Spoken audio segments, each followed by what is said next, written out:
Last night, as I was rocking my baby to sleep, I had these pings of guilt for not getting this episode published on time. And the longer it took to feed him, to change his diaper, to endlessly rock him, I found myself mentally urging him to close his eyes and sleep so I might be able to sneak downstairs to cram this podcast into being. Then this tiny, chubby little baby hand reached up and grabbed my chin. And it caught me by surprise. But then I looked into his eyes and he smiled. It stopped me in my tracks. And suddenly my mind was blown that this little dude is nearly 6 months old. That's the age where things start to change drastically from newborn to a bigger, more capable baby. And as he squeezed my chin, he gave a little squeak. He slapped me on the cheek and he smiled again. And then he buried his face into my armpit. And when he wiggled in my arm, he used both hands this time to more gently touch my face with untrained fingers, poking, prodding, exploring. Now I know you're thinking, this is supposed to be Fondling Cardboard, about trading cards, not baby fondling dad's face. But this moment with my son made me think about why I'm doing this hobby and this podcast. I'm late with this episode. I'm feeling stressed. I've missed out on a special moments with my boys because of going through these emotions. So why am I doing it? As an escape? Do I really need to escape my beautiful life? No. I realized as baby Elwood grabbed at my face, wondering what would happen with each of his movements, learning about his world and the people he looked up to, that I'm doing that exact same thing with sports cards. I'm yearning to learn, explore, grow up as a person. And I'm reaching out to the world around me that I feel most connected to and that I have the most passion for. I'm trying to make sense of things and enjoy the process. And I have this podcast as a creative outlet for that. I'm reaching up to imperfect role models like Steve Nash and Tiger Woods, wondering what makes them the way they are and seeking ways of getting to know them more through a medium that I love. So although this hobby, and heck, even this podcast, can get in the way of life and clutter up my mind sometimes, it's my way to find connection to those I admire and fondle through some cardboard, one card at a time.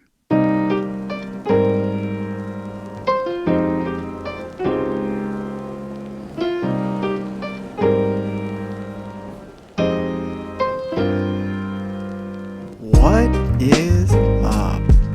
Welcome back to Fondling Cardboard. I'm your host, Mike LaCusta, aka the Golf Card Collector. Today, we're going to be getting into what we look for in cards and why do we collect them. Specifically, why would you collect a no-name brand like Super Glow? And how do those cards stack up to the golf card hobby darling Upper Deck? And we will use our main man, Will Zalatoris, that we talked about last week, as our subject to explore these questions. But first, I just got to make an update to something I said in last episode about Daniel Berger. And then we'll do some quick golf world updates, and then we'll dive into Super Glow.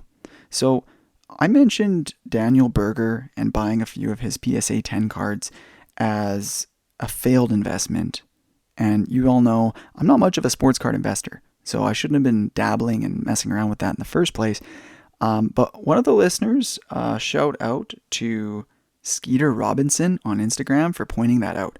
So Daniel Berger is on a medical exemption, and he will get to play when he comes back. He'll, resume where he was, whatever status he had on his PGA card. And yeah, he'll have whatever time is remaining on that card to reprove himself and re-earn his spot. But he has still fallen down the world rankings list because he hasn't been able to play. And who knows, he may be very rusty when he finally does make his return. But I'm definitely a little more pumped up to find out when Daniel Berger's healthy again and back in action. Also, another correction I need to make from a previous episode is a friend of mine, a dear friend of the show, has a podcast called Leave the Pin. And I called it Pull the Pin. And I think he made it a joke. His podcast isn't a grenade. On the flip side, I still pull the pin So I think that's what I had in my mind is, the old school way of putting. You pull the pin and you let that ball drop nicely into the hole. Now, in terms of golf action around the world, there is a ton going on. Normally, the fall and the winter is a really quiet time for the PGA Tour and just the golf world in general. It's a time where all the golf analysts and the golfers take breaks, and it's really the guys who are up and coming, trying to re-earn their tour cards, that are grinding through the tournaments. And so you don't necessarily see a lot of news from the big names. But this year and this winter are totally upside down. This is probably the most dramatic time in golf history. I don't know if you guys have seen Full Swing, the Netflix documentary. When that came out, I think it was earlier this year, January or February of 2023, it was perfect timing because it hit right as LIV and the PGA were battling it out. And all this drama with Phil Mickelson and others was playing live. And when it came out, I said, this has got to be the best year and the most dramatic year to release a Netflix special, a Netflix series on golf. And sure enough, that was correct. Now, what is also correct is that next season of Full Swing is going to be even more dramatic and even better. Now, for the game of golf and for pro golf and for fans, it might not necessarily be a good thing. I'm not a hater for the PGA Tour or LIV. I enjoy them both. I collect players from both sides, and I consume media from both leagues. However, it's going to be a drawback for fans by splitting the talent and not having a single league for everybody to come together. So I want to talk more about this. There's a ton to talk about. Jon Rahm went over to LIV. My man Matthew Wolff was traded. So he's now over with the Range Goats, and I couldn't be happier because that's Bubba Watson's team. And Bubba Watson, for those of you who don't know, struggled with his mental health issues, and he talked openly about that years ago. Heck, it might have even been a decade ago by now.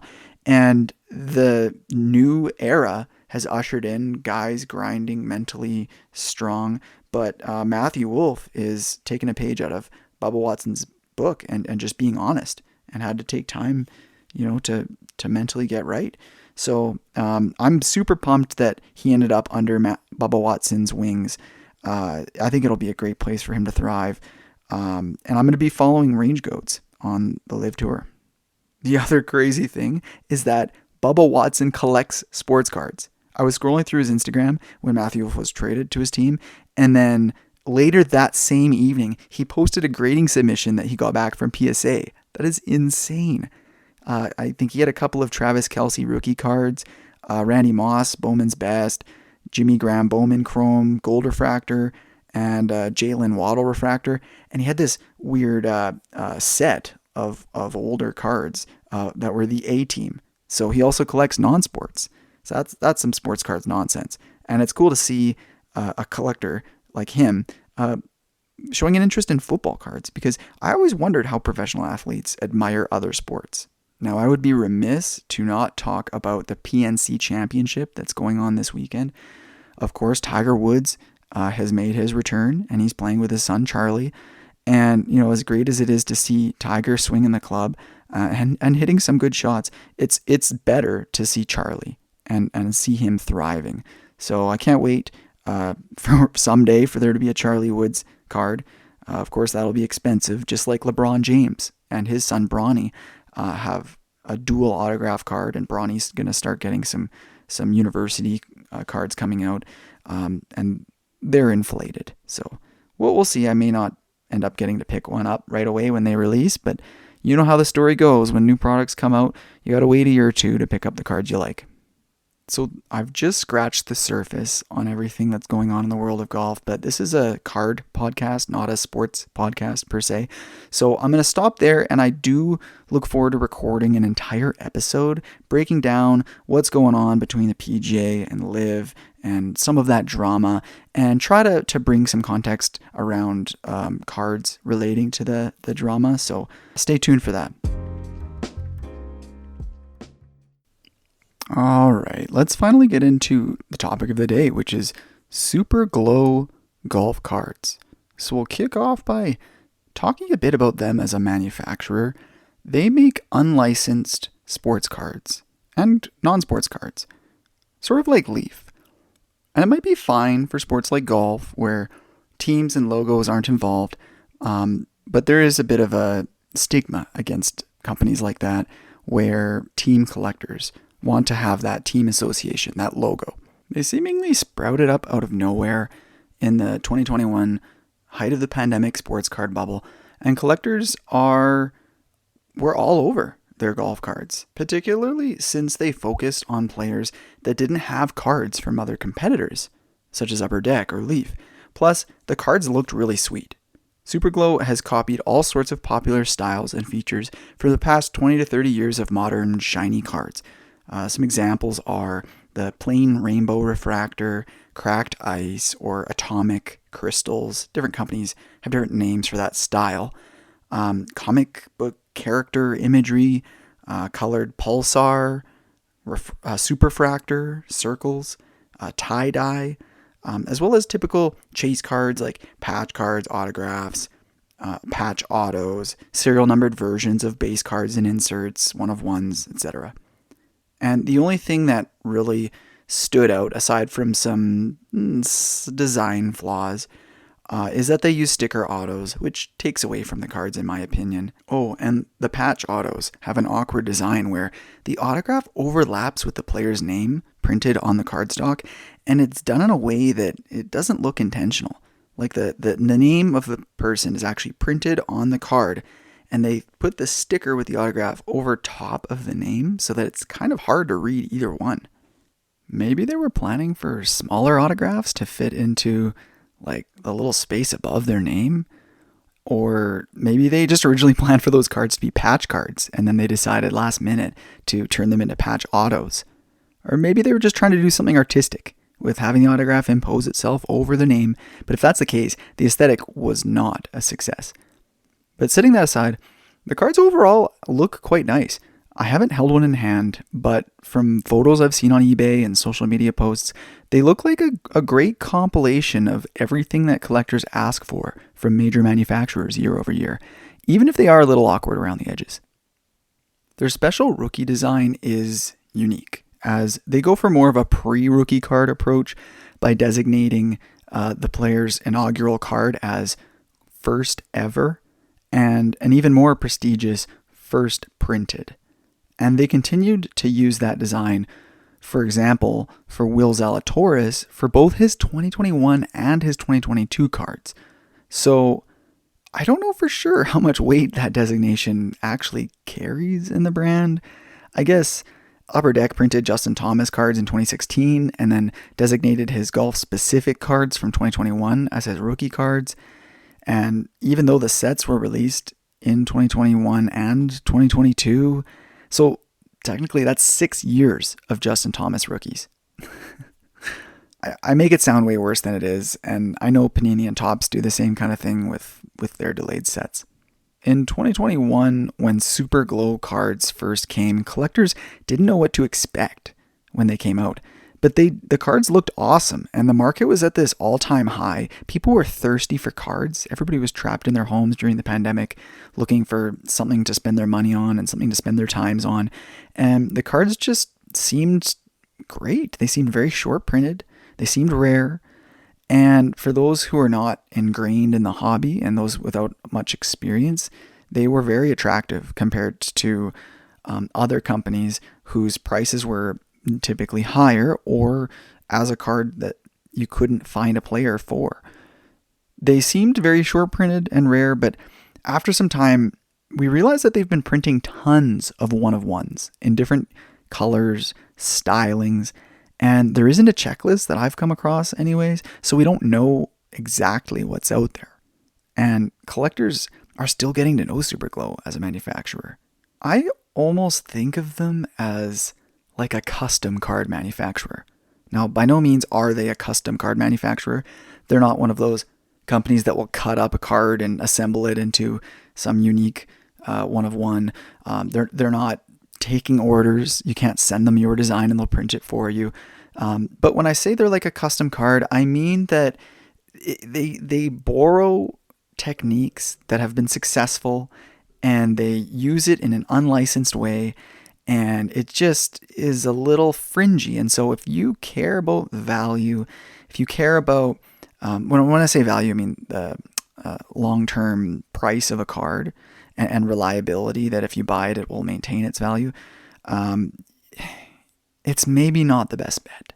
But if it's something that you want to collect for that player, or you love the design and you find one that seems like a reasonable price, by all means, go for it. Here's how I'll put it. If you have some change, pocket change, and for some of you that means pocket bills, that means, tens and hundreds of dollars of disposable income that it does not matter if you throw it down the drain, then yeah, you could look at Super Glow as a way to get players that you don't have access to otherwise. Now, I tried to contact a representative from Super Glow in preparation for this podcast, but nobody replied. And it was kind of weird. They had a Gmail address listed on their website. I don't have it written down here. I think it was like superglowcards@gmail.com or something like that. And it's fine, that'd be fine for like a content creator or a hobby maverick. But I found it a bit unprofessional for a card manufacturer to have a Gmail address. But I was doing all that research about 2 weeks ago for this episode. And then when I tried to check out their website again within the last 4 or 5 days, it had a blank screen and it said, "This store is unavailable." So damn, that really changed the tone of how I wanted to approach this episode. I plan to go through data, trends of Super Glow cards, comparing key players that I like anyways, Will Zalatoris, Viktor Hovland, and comparing them to their upper deck cards. So Will Zalatoris does have upper deck cards. And then maybe even looking at like Viktor Hovland's cards and how the demand for those cards changed when it was announced that he would be in upper deck products in 2024. So this is kind of the vision I had, but almost verging like on a product data review. But now I want to get to the bottom of what's happening to Super Glow. I even tried to access their website incognito mode from another computer to see if they're blocking me, but the website seems to be totally down from just a week ago.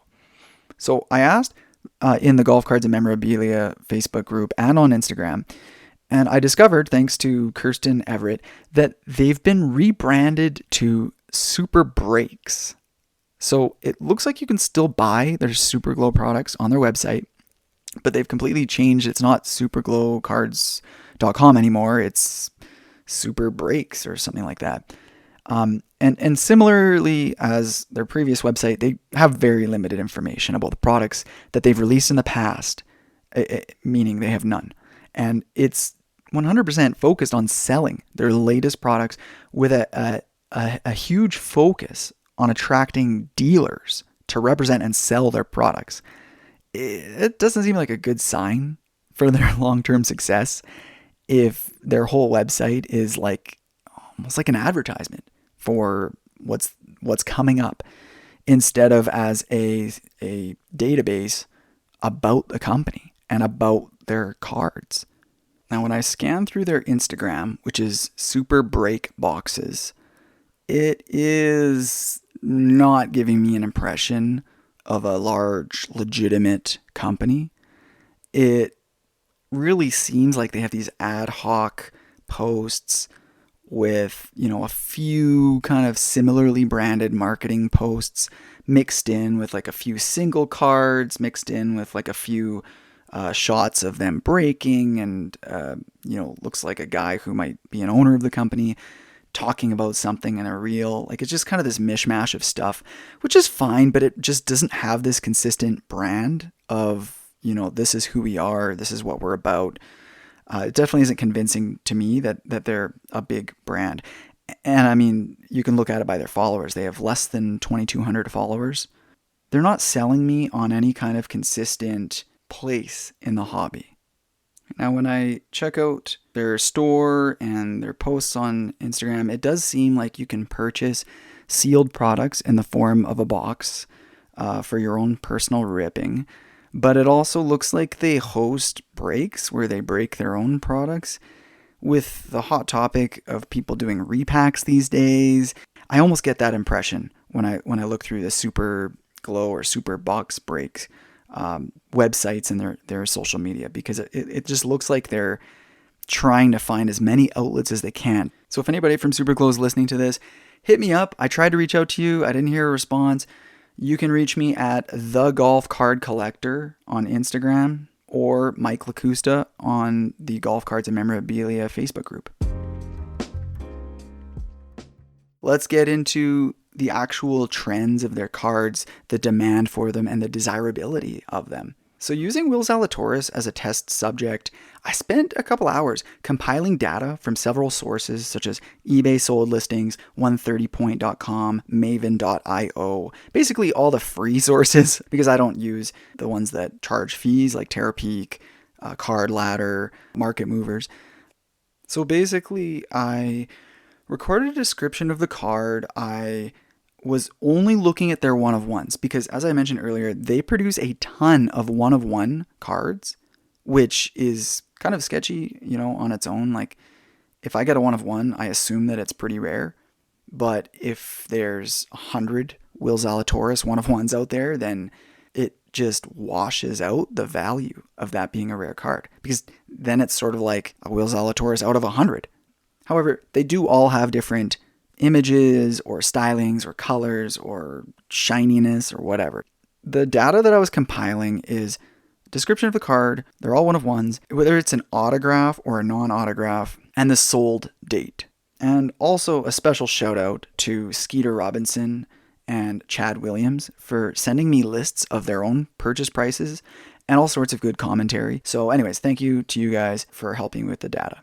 So I plotted the data, and there just straight up aren't any trends that make sense. For example, for non-autos, one-of-one, Will Zalatoris cards, they range from under $10 to about $90, which is a pretty big range, like 9x. Some of you may not consider $100 to be an expensive card, but if you can go from $100 to $90 for the, similar card, it just doesn't make sense. There were 3 sales around the $90 mark and 12 sales from $6.72 up to $46. And when I'm talking money here, it's not that I care about buying it and trying to sell it at a higher price, because that's not really a game I'm into. But when I look at the price that a card sells for, it tells me the demand for that card. It tells me that there's somebody out there that wants it.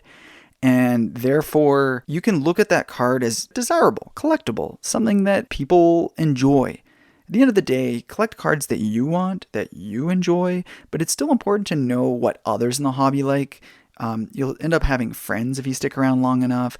And, you want to get cards that are interesting to talk about. You want to get cards that are interesting to share on your social medias and that generate conversation, and that when you pull them out of your binder and you get the warm fuzzies looking at it, you can show it to someone else and they get warm fuzzies. I'll never forget, I bought a Steve Nash card, and honestly, it didn't look that cool. It looked okay, but it was not great for the amount of money I was spending on it. I was really just buying it because I considered it to be a card I should have. It almost seemed non-authentic. It was like, hey, check out this card because, I need someone to validate my purchase. I need a reason to buy it. Somebody give me some social credibility here.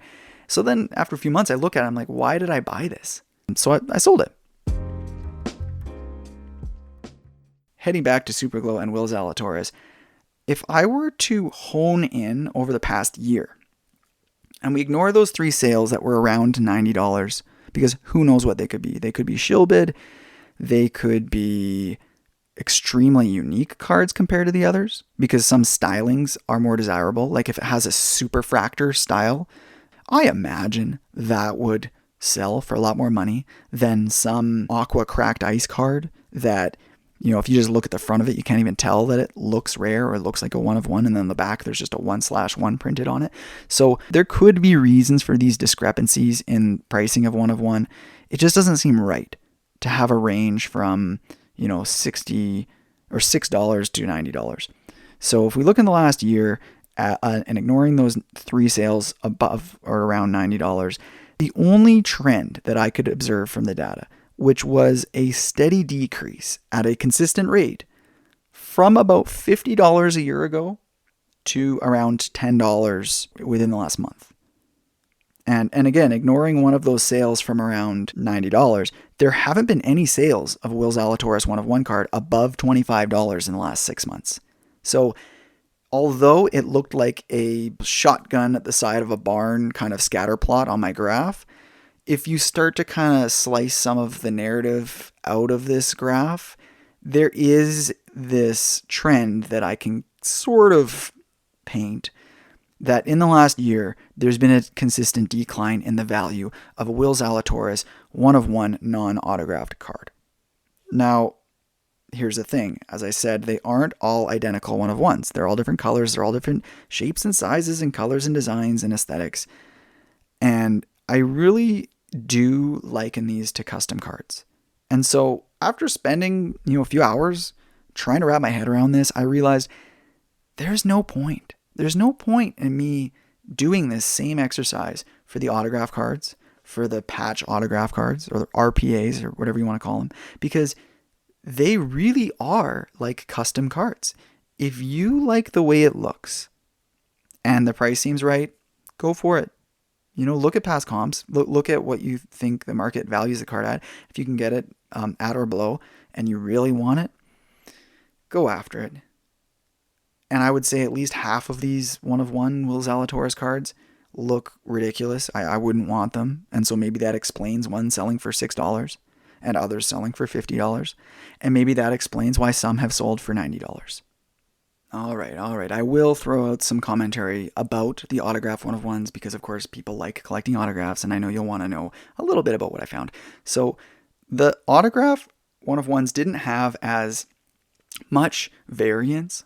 I would say that the lowest that they sold for was, like $50? And the kind of average sale price seemed to be about $100. There were some selling for $140, $130, $120. So, when I look at the last year and a half or so, I would say the range is between like $50 to $140. And when you look at that range, it does look like a wide range. In fact, that's exactly $90. So that's a bigger range than $6 to $90, which is only $84.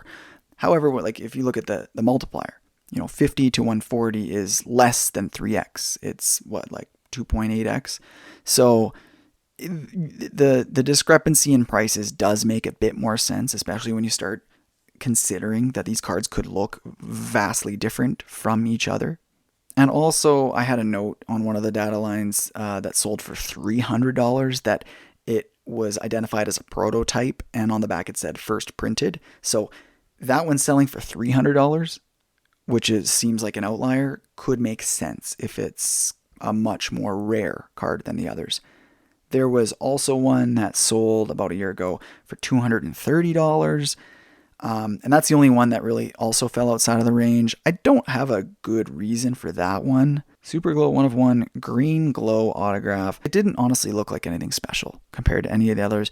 So you never know. I don't have on here whether it was an auction or buy it now. I really should try and capture that because that's important.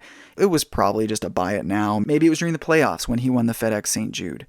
Maybe somebody just smashed buy it now the moment he won the event because they thought, oh, his cards are going to the moon. So now, when I compare these prices that I've just been sharing to Upper Deck, for example, there aren't a lot of Will Zalatoris 1-of-1s through Upper Deck. I've only ever come across 2. I know that there are at least 2 or 3, I would guess 3 from Upper Deck Goodwin Champions, and those would be the Platinum Golden Treasures, which is like Upper Deck's version of a Superfractor, for the splash of color, for the Gaudi, and for the base. Then in Metal Universe Champions, he would have 1-of-1s for the Metal Shredders, for his base PMG, both of those would be purple. He might also have one for rubies. So I would guess there's maybe 3 more for Metal Universe Champions. And then I think those are the only Upper Deck cards that have come out for Will Zalatoris. once 2024 Upper Deck Golf and 2024 SP Game Used Golf come out, I'm sure he'll have 2 or 3 one-of-ones from each of those sets as well. So even if you want to include those, you're looking at a dozen total one-of-ones. So they are much more rare. They're from a much bigger brand, and they are, much more accepted by the hobby. They're consistent with cards that you might collect of other players. And it's always nice when you can kind of have these subsets. I like pairings, for example. If I buy a Tiger Woods Cosmic out of 99, I want the Will Zalatoris Cosmic out of 99 because it's cool for me as a collector to have this consistency, almost like this identity as a collector, that I like to be the Cosmic guy. And so I want a Cosmic out of each player I like. And if you're a high roller, you might want that one of each player you like.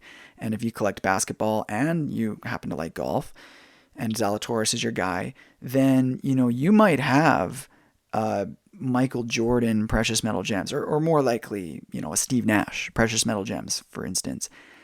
And if you could get a Will Zalatoris Precious Metal Gems, then you've got consistency in your collection, even though you've got variety in the sports that you collect. And you can go after players that you personally like. So all of that is to say, there was one sale of a Will Zalatoris 1-of-1, and it was a Precious Metal Gems purple. I believe it was the Metal Shredders version, which would be selling a little bit less than a base PMG because it's considered an insert. And I have the Canadian sale price. It was $471 Canadian. So yeah, $331 US. So comparing that sale to the typical sale price of a Will Zalatoris 1-of-1 from Super Glow, which is $50 for an autographed card minimum, or $6 for a non-autographed 1-of-1. Up to, $100 or whatever. There's a couple outliers at $200-$300. It's obvious that the Upper Deck cards are going to carry way more desirability. Ooh, actually, I forgot. There's one other 1-of-1 that I'm aware of. And a friend of mine, James Peacock, shout out to you, man. James spends a lot of time on Upper Deck e-Pack, which is, it's like it's like an NFT website, except it's for physical cards. So you buy a pack and then you click a button and it opens the pack for you, just like NFTs. But the images represent actual cards that Upper Deck has in their warehouse. And then it gets assigned into your ePack account.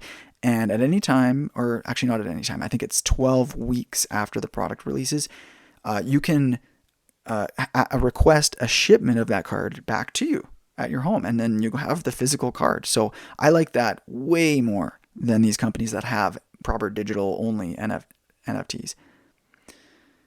And James was scanning through ePack last week, and he came across a Will Zalatoris 1-of-1. I almost shouldn't even talk about it because one of you listeners may just pop on ePack and try and buy the dang card. But, I'd love to have it. I doubt the seller would let it go for my price range. So I will share it. And it was the exquisite rookie autograph, the retro styling, which carries a lot of weight because it's consistent with other sports that we've talked about. Like that is the LeBron James, the big LeBron James rookie card is an exquisite autograph card in a similar styling as this Will Zalatoris 1-of-1. Stephen Curry, one of his biggest rookie cards, same exact. In fact, the Steph Curry is the exact same style of the card.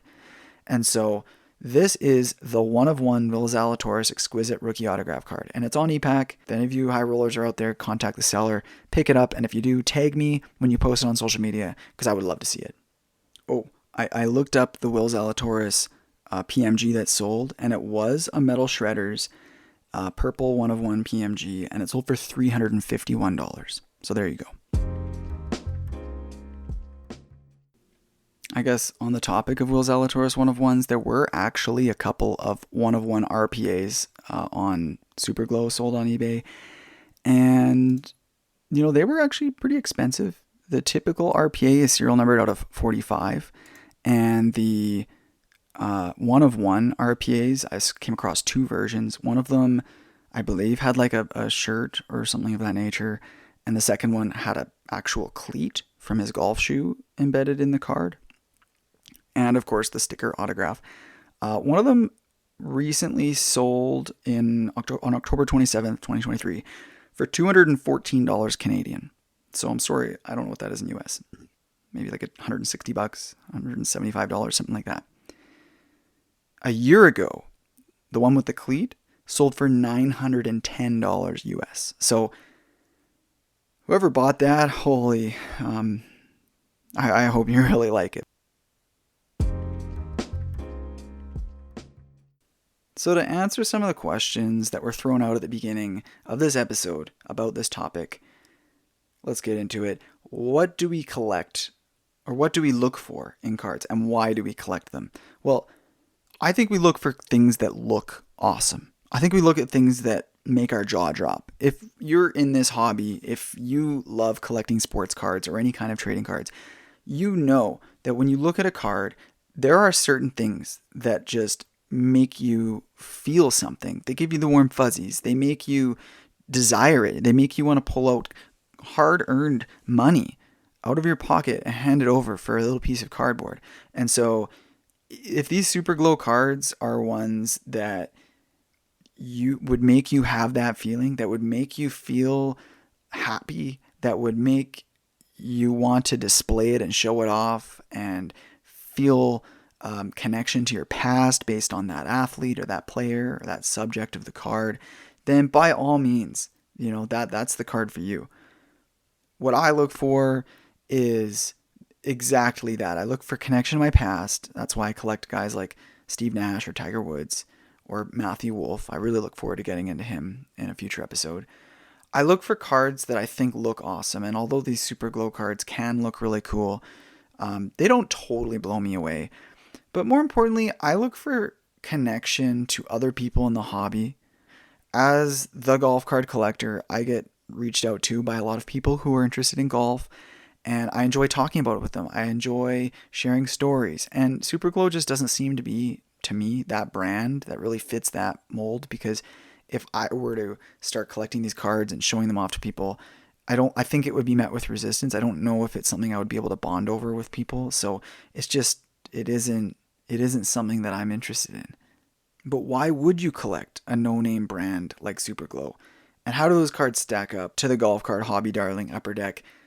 I mean, if you don't care about what other people think, if you're okay spending dozens of dollars or $100 on a card that you love, then these cards could be really cool for you. They don't stack up, in my opinion, against comparable cards from Upper Deck. The metallized PMG or Metal Shredders PMG of Will Zalatoris is a better looking card, better quality, better place in card history, better in every way, in my opinion, than that one of one PMG is going to cost you the same as or more as a one of one Will Zalatoris rookie patch auto. And so if you like RPAs, go with Super Glow. Or on the flip side, you can get a $6 to $25 one of one Will Zalatoris from Super Glow. And you could get, the comparable might be a PMG out of 75 that's just got sort of a generic pink background from Upper Deck.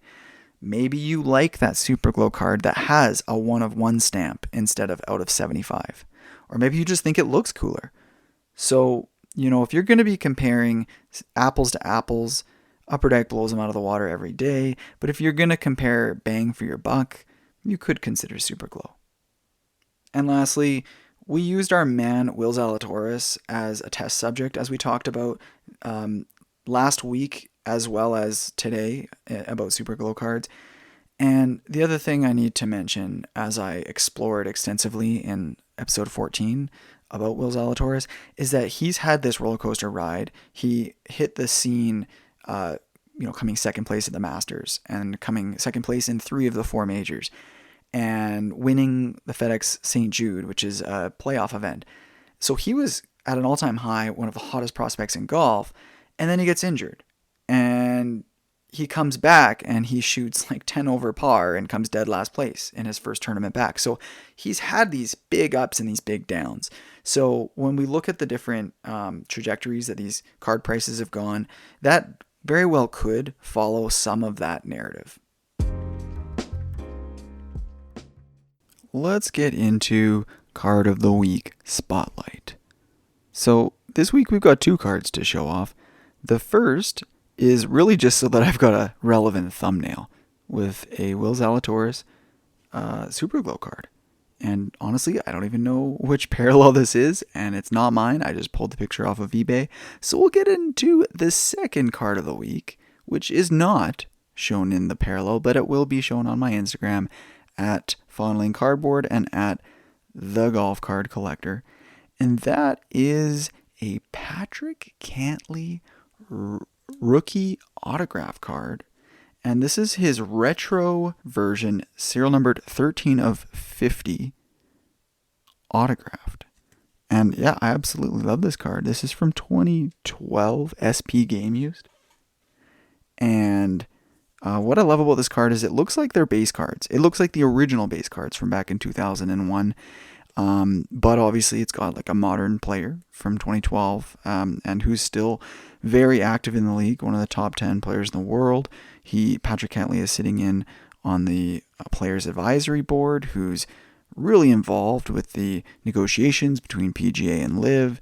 So I really look forward to getting into those details a bit more. But back to the card, yeah, it's just got a green background with his name written sort of over top of a like a scorecard kind of image.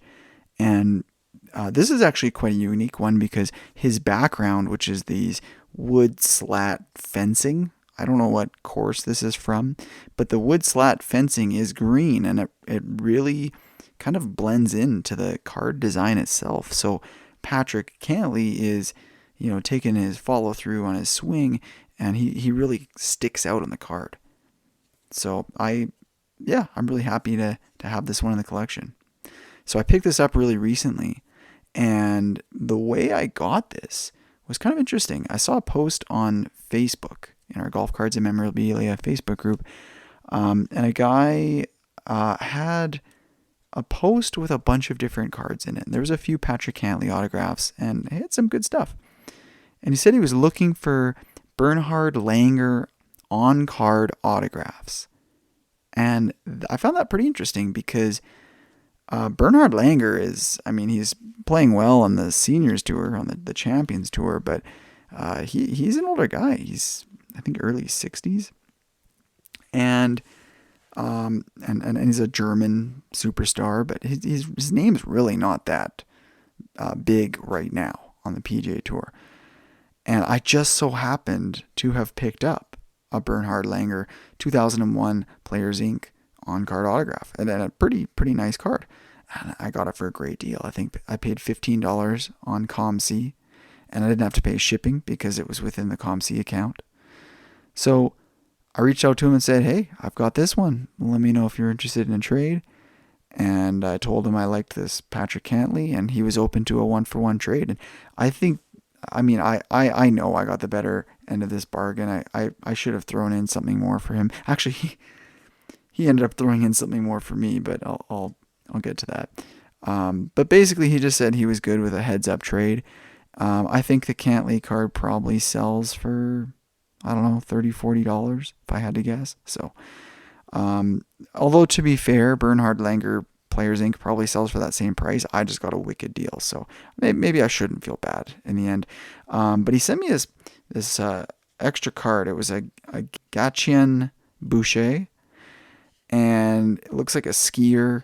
This is an Upper Deck The Champions Gatien Boucher autographed card, and it's an on-card autograph. And this was pulled out of a 2009-2010 Upper Deck hockey set. And he sent me this card saying, yo, you're Canadian. You know this guy. And I'm like, I don't know this guy from a hole in the wall. And he said, I'll just throw it in because, the Canadians should go back home to Canada. And I thought that was awesome. I think that's what the hobby's all about. I'm happy that my German, Bernhard Langer, got shipped back to Germany to be with a German collector. And I got this free skier autograph card who came back home to Canada, even though I don't know who the heck Gatchen Boucher is.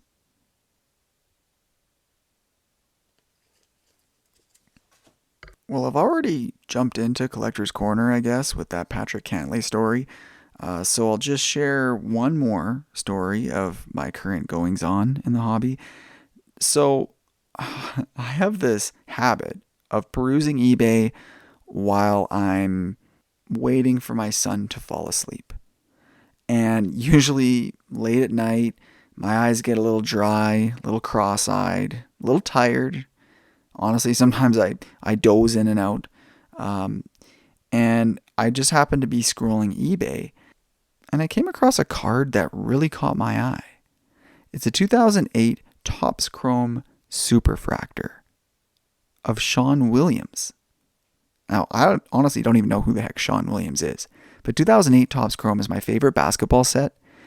And when I saw this at auction starting at $5, I thought, 2008 Topps Chrome is my favorite basketball set, and it would be so cool to own a superfractor from that set. For those of you who don't know, a superfractor is a one of one. Oh, I guess I already went into it with the Super Glow talk. So I thought, these cards are super rare. They always end up with super collectors, and the superfractor is just the best looking basketball card from Topps Chrome.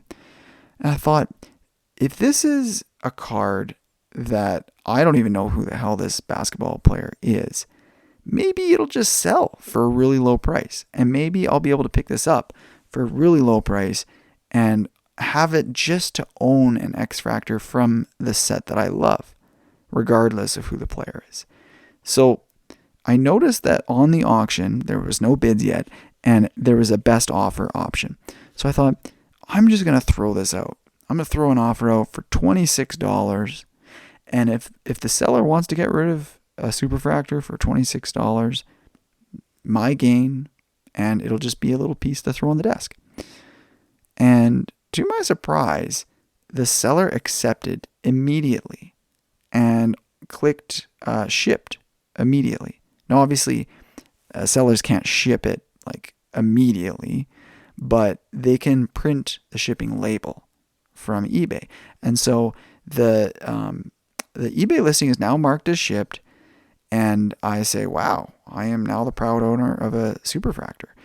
I go back, I look at the listing, and I realize this is not a superfractor. This is just a regular old X-Fractor, serial numbered out of 288. And it just looks like a superfractor because the background of Sean Williams is kind of this gold color. And the way that the X-Fractor squares were kind of reflecting in the light, it looked like... looking at it now, it doesn't look like an X-Fractor. But I guess when my eyes are crossed and glazed, I was scanning and I misread the listing. I just misread the entire listing. So... this card is not even worth $1. It's worth 50 cents. And I just won it for $26 best offer plus $5.15 shipping plus $3 to process it through Ship My Cards. And this is all American dollars. So there's an extra 30% on top of that exchange rate to my Canadian dollars. And I was walking my dog when I realized this. And I just yelled out an F-bomb. I mean, at the end of the day, spending $40 US on nothing is not the end of the world, right? We've all burnt $20 bills, $40 before, but it's just the principle, man. I'm trying to consolidate. I'm selling cards. I've definitely sold cards worth $30, $40 that I didn't really want to let go, but I'm doing it these days because I've got a bigger picture in mind for my collection. So to have a setback, like buying an absolute piece of trash for a ridiculous price it was upsetting. So I went into eBay and I was looking up their return policies, their order cancellation policies, and none of it really looked like it was going to work out for me. I just decided I'm going to throw a Hail Mary, reach out to the seller, and find out if he's willing to just give me a refund. And he was a great guy about it. I don't want this card, but I already made a commitment to buy it, and with eBay's new system, it had already charged my card, so there was no way I could back out by my own choice. And the seller didn't give me what I wanted. I didn't want the card, but he did say, yeah, you've overpaid like crazy. So he said, I'm gonna give you a partial refund so that the grand total that you only spent is $10. So with the $3 ship my cards, I've now spent $13 on a 50-cent card, and that feels a lot better than $30 or $40. So anyways, there's some good people out there. I mean, I would have loved if he had just canceled the order, but I get it. He got a sale, and he dropped the price to something a lot more reasonable. So thank you to the seller out there, and I hope you guys can learn from my lessons. Thanks again for tuning in.